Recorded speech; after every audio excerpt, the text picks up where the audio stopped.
I studied human resources and psychology.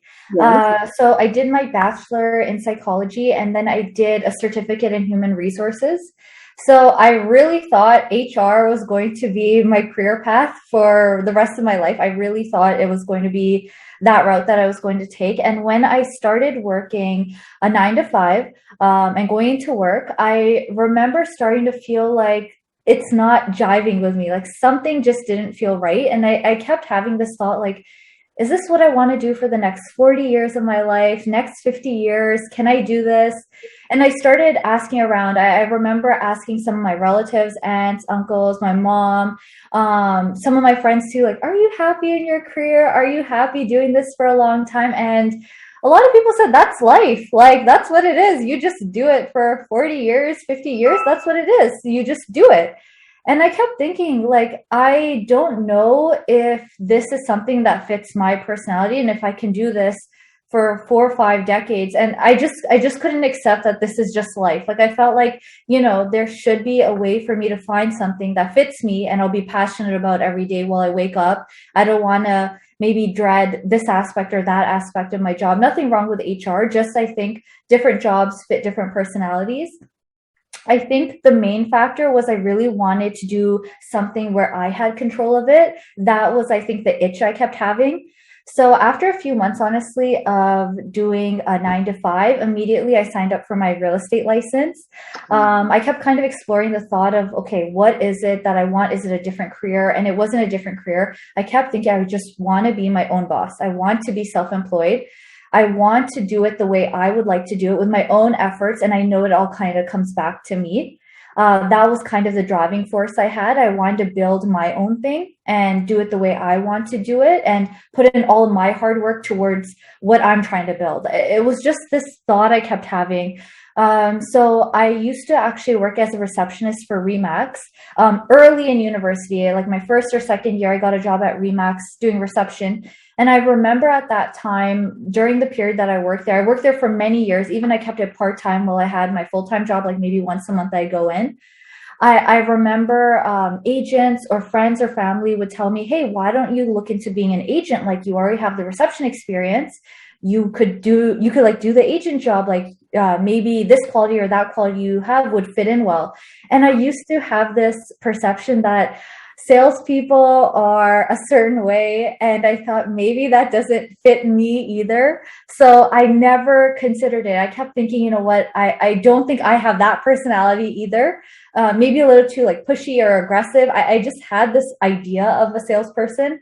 So I remember thinking when this whole itch started coming into me about being self-employed, I kept thinking like, if I do the agent job and I have experience as a receptionist, would I be that type of agent or like, can I be something else? So I thought, you know what, sign up for the license, do it the way that you want to do it and see what happens. Let's just see what happens. Don't overthink it, because if you overthink it, you won't do it. And then maybe 40 years later, you'll look back and regret not at least taking the plunge, right? So yeah, I signed up for my license and I never looked back. So yeah, then I left 9 to 5, but it was mainly this itch to just be self-employed. Wow, that's so amazing. I remember seeing your first post. Yeah. Real estate business. I was like, oh, but I met her when we were talking about HR. Yeah. Thank you so much for sharing with us about your transition and how it's possible to have a dream and to move toward it. Mm-hmm. Yes.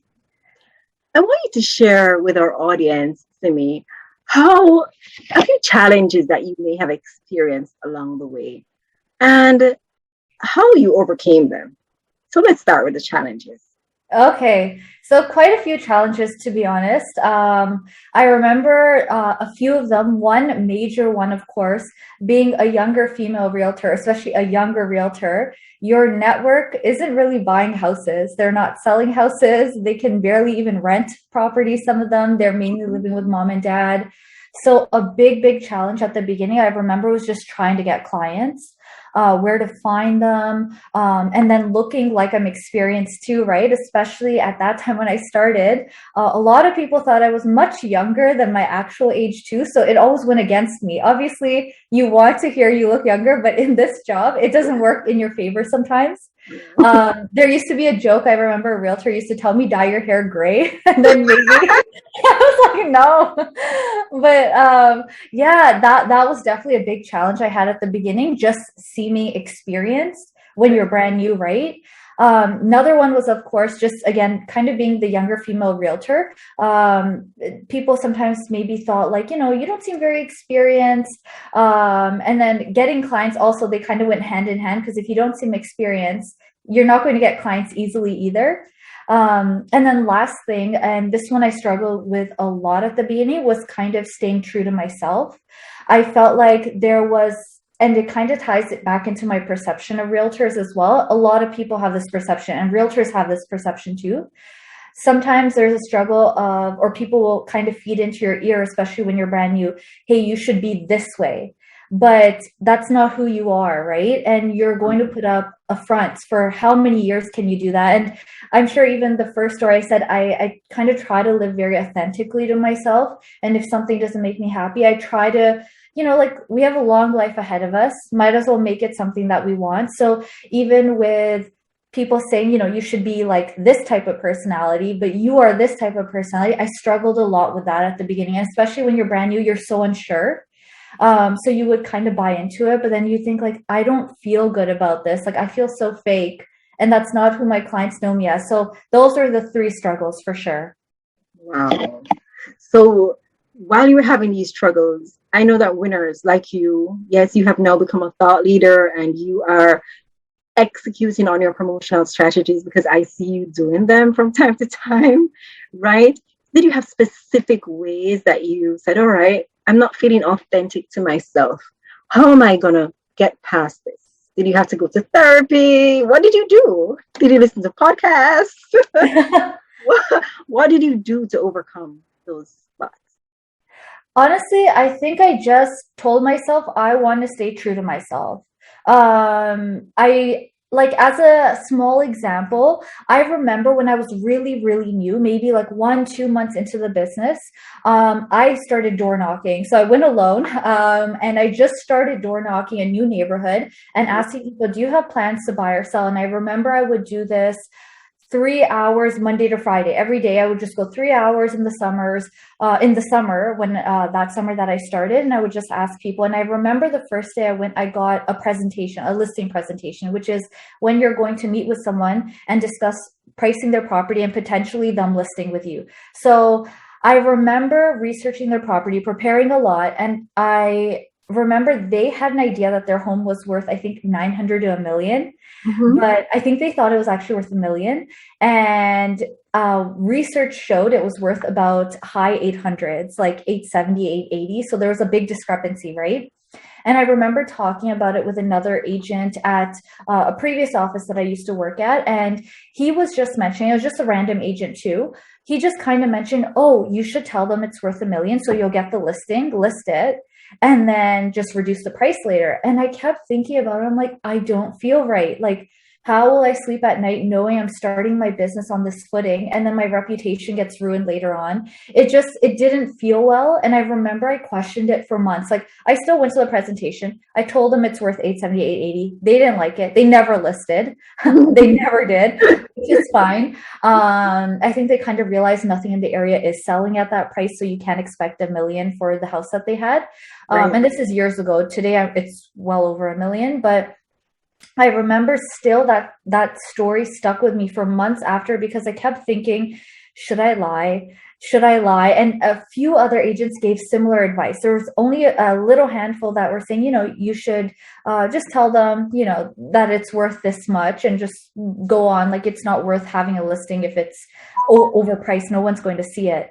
But the thing that I thought of after thinking about it for months and feeling bad, maybe I shouldn't lie, like always kind of having this little devil like coming in my ear, like, I have no experience. These experienced agents or this one particular is telling me I should do this.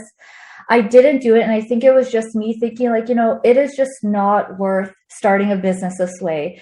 Your reputation is ruined. People will kind of like, even your client is going to think like, you told me my house was worth this much and you couldn't even sell it. Like, how do you look, right? You look like you couldn't even deliver your duty. So honestly, it had nothing to do with, I think, therapy or anything like that. I think there was just something in me that said like, how you're going to start it, it's your footing. And if your footing is kind of wobbly, you're just asking for trouble later on. That's how maybe lawsuits happen. That's how maybe people are going to spoil your name. And it's your fault. You're the one doing this and lying to people.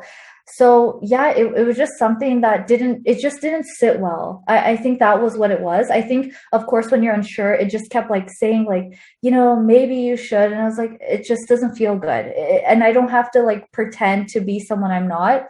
This is what it's worth. This is what it's worth. So yeah, I think it was just something in me just didn't feel right about it. Long-term wise, I kept thinking about the long-term picture. Right. And what I found, Simmi, is that I listened to Oprah Winfrey some time ago, and she was saying that that's what she does. She says her teams will give her a suggestion, but she always takes the time to think about it. And she says, I want to make sure that it feels right. It has to feel good to me. And she says that it always stops with me. I know it stops with me. So yes, it's your business and the decisions stop with you. You start and they begin with you, right? So you take full responsibility. Yeah. So we have gone through, or we're still going through this COVID-19 pandemic. Yeah, I've never seen it before. Have you? No. It's been rough, right? And most businesses have pivoted during this time. You want to tell us a little bit about how you've been using dynamic strategies to ensure that your business doesn't remain stuck, but that you pivot during this time? Yeah, I feel like my business grew a lot actually during COVID. And I think it's because my focus has always been social media. So that was a major key, even like tying back into one of my earlier struggles of getting clients. Social media helped me so much. So just putting information out there. I know Gary Vee talks about this so often, giving knowledge, giving information, giving it without the expectation that I must get something in return, just providing. It will just bring it back. The universe will bring it back to you. So social media was like the big key during COVID for me. I stayed pretty on top of, especially when the pandemic hit, a lot of people were unsure about the market and prices. Everyone was kind of hoping for a little bit of a crash if they wanted to buy in. I was pretty on top of updating people through videos, through my Instagram stories. LinkedIn had stories for a while as well, Facebook stories, just all my social media posts. I would focus on articles, stats, video content, just letting people know like, this is what's going on now. And then of course, trying to keep updates going as well, like once a week, maybe a couple times in the week, couple times in the month, just some video content. That helped a lot during the pandemic. And I think that's something that I think that's the way businesses are going. You have to have video content out there. I feel like a lot of the time someone might hear of you, but they don't know who you are. They don't know how you're going to be if they work with you. But the videos, it kind of shows like, okay, this is the personality. This is how they are. This is the knowledge that they have. Is this someone I can jive with or not? And I think that's a very easy way for people to get to know you without you forcing yourself kind of down their throat. So generally, I think social media was a big key during the pandemic, and especially because we can't even meet people, right? Like I've been mainly doing Zoom calls, everything, like a lot of my introductory email or my introductory meetings, they used to be in person. I used to have packages and everything. Now it's all on the laptop. It's all on Zoom. We share screens. That's how we discuss a lot of things. So I think in that way, everything had to focus on the online side, whether it's social media promotion or just pivoting in the way that your meetings must be online. Some people aren't comfortable still meeting, right? So yeah, definitely a lot of social media use for sure. Wow. Did you ever have to go out and show a property? Oh yeah.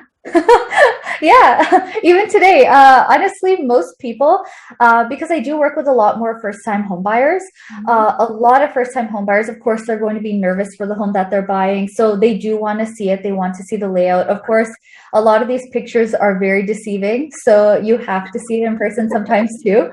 So a lot of people did actually want to see in person. There were very few clients I had that asked for virtual, which was fine. Most of them did want to see it. So we would always have gloves on, masks on, sometimes even shoe covers. Right. Amazing.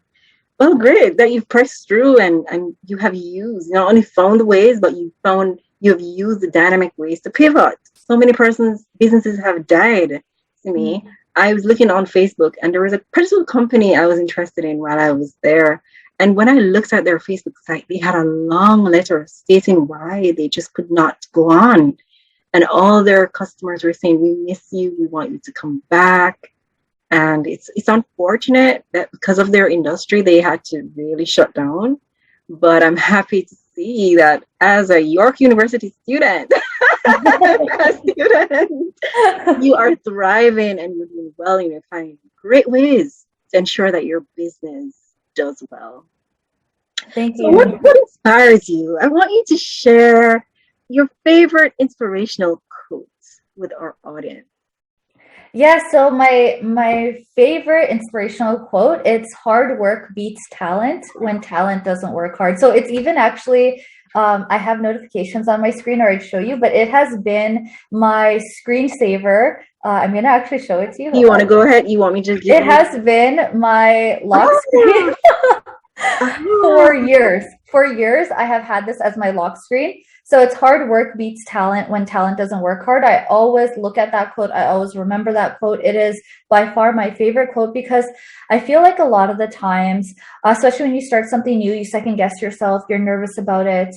But the one thought I have always had in my head is as long as you work hard, if someone talented is not working hard, that talent stays stagnant. But if you work hard, you will get that same talent. Plus you can go above and beyond because you have worked hard.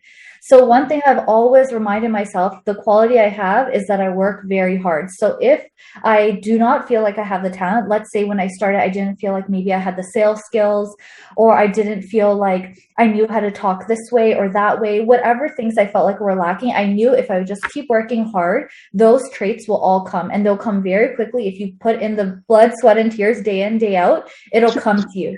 Right. So I'm a very strong believer in hard work. If you work hard, I feel like almost anything is just possible. So that has been my quote that I have believed, that I always remember. I see on my lock screen for years. That is the quote I live by. Wow. Wow. And it's so true, though, Simmi. It's so true. It is. Yes. Well, you're such an interesting person to listen to, and we could stay here all day talking, I'm sure. But where can our people who are watching or will watch in the future, where can they find you on social media? They can find me on Instagram, Simmikminhas, also on Facebook, LinkedIn as well. I'm very active on LinkedIn too. Those are my 3 places. And then also I just started TikTok too. So again, Simmikminhas. So I'm pretty active on all of those places. So definitely follow me. And yeah, I'd be happy to help if anyone has any needs for buying or selling. Mainly, I do work in GTA. I do help out a lot with first-time home buyers and investors as well. So definitely feel free to reach out. All right. So you're not limited to just home buying. Also, no, not just limited to home buying. All right, wonderful. Right. Thank you so much, Simmi. It was indeed a pleasure speaking to you. And I'm sure that persons will be reaching out to you from time to time as they see this podcast, whether it's Spotify or Apple Play. I'm not sure where they will see you, but I wish you all the best as you build your business, as you grow as an entrepreneur, as you grow as a person, as you use your intuition along with your business sense and just knowledge in your business, that you'll grow and you will continue to be a thought leader and a successful real estate professional in the GTA and beyond, as the future would. Thank you. Thank you so much for having me, Odette. You are most welcome.